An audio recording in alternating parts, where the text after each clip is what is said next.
প্রিয় দর্শক, আসসালামু আলাইকুম। আজকে চলে এসেছি পারিবারিক একটা নার্সারি। আপনারা দেখতে পাচ্ছেন এই যে আমার পিছনে পেঁপে গাছটা কত সুন্দর পেঁপে ধরেছে দেখুন, একদম লাল হয়ে আছে।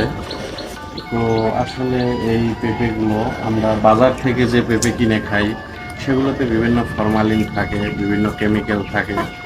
আর এই যে গাছ থেকে আমরা যদি পেরে খাই একদম খাঁটিটা পাওয়া যাবে আর কি, একদম ফরমালিন মুক্ত। শুধু এটা না, এখন আপনাদের নিয়ে যাব। আমার পিছনে একটা মালটা গাছ আছে, অনেক সুন্দর মালটা ধরেছে।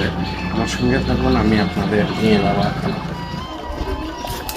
প্রিয় দর্শক, এই যে দেখুন মালটা গাছ কত সুন্দর মালটা ধরেছে। এই গ্রামের মাটিতে আসলে এত সুন্দর মালটা গাছ হয়েছে বা মালটা ধরেছে, বিশ্বাসই হচ্ছে না।